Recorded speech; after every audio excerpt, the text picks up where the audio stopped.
નમસ્કાર ખેડૂત મિત્રો, મારું નામ છે અલ્કેશ પટેલ અને આપણી યુટ્યુબ ચેનલ છે ખેતીની વાત મારું ગુજરાત. આપણી દુકાનનું નામ છે Hindustan agro seeds, Kalavad, proper Kalavad, તાલુકો કાલાવડ, જિલ્લો જામનગર. મિત્રો તો મિત્રો આજે આપણે વાત કરવાની છે મગફળીમાં દવાનો છંટકાવ કયો કરવો અને દવાનો છંટકાવ કર્યા પછી પૂરતી ખાતરમાં એને પોષણ તરીકે શું આપવું, આના વિશે આજે આપણે વાત કરશું.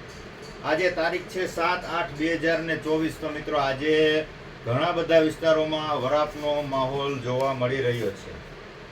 તડકો દેખાઈ રહ્યો છે ખૂબ સારી. આજે કોઈ ઝાપટું કે આ વિસ્તારની વાત કરું તો ક્યાંય છૂટો છવાયે ઝાપટા પણ પડ્યા નથી, એટલે દવાનો છંટકાવ કરવાનો યોગ્ય સમય અત્યારે ગણી શકાય. તો મગફળીની અંદર અત્યારે પુષ્કળ પ્રમાણમાં ઈયળનો એટક આવી ગયો છે. આ એરિયાની હું તમને વાત કરું છું, આજુબાજુના કે બીજા કોઈ એરિયાની આપણે ખબર ખાસ નથી. આજુબાજુના એરિયાની હું તમને વાત કરું તો અત્યારે ઈયળનો એટક ખૂબ પ્રમાણમાં છે. તો મિત્રો ઈયળની દવાનો છંટકાવ વહેલી તકે કરી લેવો, નહીતર સૂયામાં કે ફ્લાવરિંગમાં કે તમારા પાકને ઉપર પાલામાં ભૂકાની અંદર તમારે નુકસાની આવી શકે. એટલા માટે સમયસર મગફળીમાં દવાનો છંટકાવ કરી લેવો. તો કે ઈયળની દવા અત્યારે મારવાની હોય તો સારી દવા મારવી. પેલો છંટકાવ આપણે કર્યો હોય, કોઈ પણ દવા પ્રોક્લેમ છે કે નોર્મલ કોઈ પણ દવા આપણે મારી હોય તો હવે સારી દવાનો છંટકાવ કરવો સિસ્ટમેટિક. હવે કોન્ટેક્ટ દવા છાંટવી નહીં. સિસ્ટમેટિક એટલે છોડમાં અંદર ઉતરે, છોડ આખો ઝેરી થાય અને રસ ચૂસી અને જીવાત મરે ને એ રીતની સિસ્ટમેટિક દવા છાંટવી. કોન્ટેક્ટ દવા છાંટશો એટલે જેટલી તમારા ટચમાં આવશે, જેટલી તમારા ફુવારાની અંદર છાંટતા હોય કોન્ટેક્ટમાં આવશે એટલી ઈયળ મરશે. એટલે હવે ઓલ ઓવર ડૂચો વલ વધારે થઈ ગયું, ગ્રોથ મગફળીનો વધારે થઈ ગયો, એટલે બધી જગ્યાએ દવા પહોંચી શકે નહીં. એટલે કોન્ટેક્ટ દવાનું રિઝલ્ટ સારું મળે નહીં. તમને રિઝલ્ટ જોવા મળે પણ 2-3 દિવસ પછી જે સંપર્કમાં નથી આવી ઈયળ એ બારે આવીને પાછી ખાવાનું શરૂ કરી દે. જેથી કરીને સારી ઈયળની દવાનો છંટકાવ કરવો. તમે કોરાજન વાપરી શકો છો, એફએમસીનું કોરાજન કે બીજી ઘણી બધી કંપનીના કોરાજન અત્યારે આવી ગયા છે. ઘણી બધી કંપની કોરાજન બનાવે છે, પણ સારી વસ્તુ વાપરશો તો રિઝલ્ટ તમને સારું ને લાંબુ મળશે. બરાબર મિત્રો, એફએમસી નું કોરાજન પંપે 5 ml વાપરવાથી રિઝલ્ટ સારા મળે છે.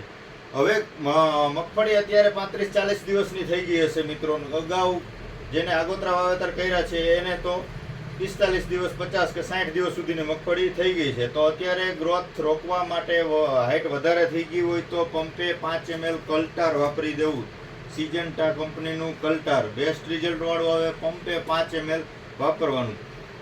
બીજી ઘણી બધી કંપનીના કલ્ટાર આવે છે, 40%માં પણ આવે છે, પણ જે સિજન્ટાનું જે કલ્ટાર આવે છે આના જેવું બેસ્ટ રિઝલ્ટ તમને બીજી કલ્ટારમાં જોવા મળશે નહીં. આની અંદર 23% જ આવે છે પેક્લોબુટાઝોલ. બીજી કંપનીમાં 40% આવે છે, પણ આની કમ્પેરમાં બીજું તમને વ્યવસ્થિત સારું રિઝલ્ટ મળશે નહીં. પંપે 5 ml વાપરી દેવું. બીજી કંપનીના ઘણા આવે છે, એ 3 ml વાપરવાના આવે છે. આ પણ તમે વાપરી શકો, પણ સારું રિઝલ્ટમાં સિજન્ટાનું કલ્ટાર વાપરવાથી ખૂબ સારા રિઝલ્ટ મળે છે મિત્રો. ત્યારબાદ તમે આપણે વાપરી શકો છો ચમત્કાર. ગરડાનું ચમત્કાર છે, આ ખુશાલી છે, ગરડાનું ચમત્કાર નામથી આવે. આ પણ ગરડાનું બીજું ગ્રુપ જ છે. પંપે 40 ml. આ વસ્તુ પણ ખૂબ સારી છે. કલ્ટારની અવેજીમાં તમે ચમત્કાર વાપરી શકો છો. પંપે 40 ml વાપરવાનું. 15 થી 20 દિવસ પછી આનો બીજો છંટકાવ અવશ્ય કરી દેવો. ચોક્કસથી બીજો છંટકાવ કરી દેવો. ત્યારબાદ ફૂગનાશક પણ અત્યારે સારું વાપરી દેવું, કેમ કે વરાપનો માહોલ થયો છે. હવે અવનવા રોગ જોવા મળશે. ટીકાગેરું, સફેદ ફૂગના અમુક સુકારાના પ્રશ્નો ચોક્કસથી જોવા મળશે. તો તમારે એની અંદર સારી ફૂગનાશક વાપરી દેવી. સારી ફૂગનાશક વાપરવી હોય તો BSFનું આવે છે પ્રાયોક્ઝોર. આ વસ્તુ વાપરો. પંપે 12 ml નું પ્રમાણ છે. 360 ml આવે છે. 120 ml નું પેકિંગ આવે છે. 360 ml માં 30 પંપ થશે. એક પંપની અંદર માત્ર 12 ml જ પ્રમાણ વાપરવાનું છે, વધારે નાખવાની જરૂર નથી. 12 ml માં બેસ્ટ રિઝલ્ટ મળી જશે. મગફળીની તમને વાત કરું છું. ફૂગનાશકમાં આ વાપરી શકો છો. ત્યારબાદ સિજન્ટાનું રીડોમિલ ગોલ્ડ આવે છે. આ પણ વસ્તુ સારી છે. પંપે 25 ગ્રામ.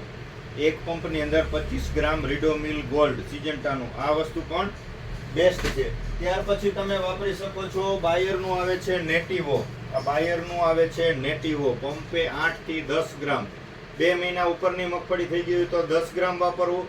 શરૂઆતનો સ્પ્રે હોય 35 થી 40 દિવસની મગફળી હોય તો 8 જ ગ્રામ પ્રમાણ વાપરવું, વધારે વાપરવાની જરૂર નથી. તો આ ફૂગનાશક પણ સારી દવાનો છંટકાવ કરશો, ગ્રીનરી ઇફેક્ટ સારી આવશે અને ખૂબ સારા રિઝલ્ટ ફૂગનાશકમાં મળશે. હવે પોષણ, આની સાથે તમારે રોકવાની દવા મારી હોય તો જમીનમાં પોષણ, જમીનમાં પૂરતી ખાતર હોવું જરૂરી છે, નહીતર તમે રોકવાની દવા મારશો, સૂયા ફૂટશે, નીચે ગોગડા જે બંધાવાની શરૂઆત થશે તો એને નીચે જમીનમાં પોષણ નહીં હોય તો એ નાની સાઈઝ એકી સંખ્યામાં બંધારણ એનું થશે, સિંગલ દાણાવાળા પોપટાનું બંધારણ થશે. તો જમીનમાં પૂરતો ખોરાક હોવો જરૂરી છે. તમે આ છાંટ્યા પછી તમારે જમીનમાં પૂરતી ખોરાક તરીકે તમે સુમિલનું જિંદા નાખી શકો છો. આના રિઝલ્ટ સારા છે. 4 કિલોની બેગ આવે છે, 2.5 વીઘામાં થાય છે. ઝીંક અને સલ્ફર આની અંદર આવે છે. તમે કોઈ પણ ખાતર નાખવા માંગતા હોય ASP નાખી શકો છો. 20-20-0-13 20-20-0-13 ની સાથે મિક્સ કરીને નાખી શકો છો. એમોનિયમ સલ્ફેટ વાપરી શકો છો, એની સાથે મિક્સ કરીને નાખી શકો છો. ત્યારબાદ તમે વાપરી શકો છો ઇમ્પ્રુવ ખાતર, સિગ્માનું ઇમ્પ્રુવ ખાતર આવે છે. એ 4 કિલોની બેગ આવે છે અને 10 કિલોની ડોલ આવે છે. 4 કિલો, આ 1 એકર 2.5 વીઘાની અંદર 4 કિલો થાય છે. આ પણ તમે કોઈ પણ ખાતર સાથે મિક્સ કરીને વાપરી શકો છો. આના રિઝલ્ટ પણ ખૂબ સારા મળશે. ખોરાક તમારે આપવો ખૂબ જરૂરી છે અને રેગ્યુલર આપણે જેના વિશે વાત કરીએ છીએ એ વસ્તુ તો છે જ ઓલરેડી. તમે કોઈ પણ ખાતર જમીનમાં આપતા હોય તો એની સાથે એક વખત સુપીક સોઇલ અવશ્ય વાપરજો. આ મારી અંગત ભલામણ છે. હું કોઈ કંપનીના કહેવાથી ભલામણ નથી કરતો કે કંપનીની એડવર્ટાઈઝ માટે હું તમને ભલામણ નથી કરતો, પણ સારી વસ્તુ હશે એનો હું ચોક્કસથી વિડીયો બનાવીશ અને ચોક્કસથી ભલામણ કરીશ.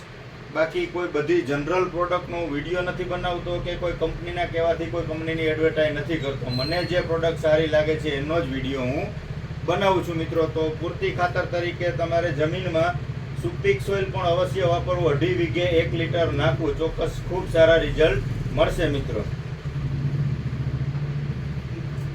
હવે તમને આગળ બીજા વિડીયોમાં અવનવી માહિતી મેળવવા માટે આપણી ચેનલને સબસ્ક્રાઇબ કરો, બીજા ગ્રુપમાં ફોરવર્ડ કરો મિત્રો. ચોક્કસથી તમને હું શક્ય હશે ત્યાં સુધી દરરોજ અથવા એક દિવસ મૂકીને એકાત્રા તમને વિડીયો દ્વારા માહિતી મળતી રહેશે મિત્રો. આવતીકાલે કપાસની વિશેષ માહિતી આપશું મિત્રો. ત્યાં સુધી રજા આપશો. જય જવાન જય કિસાન.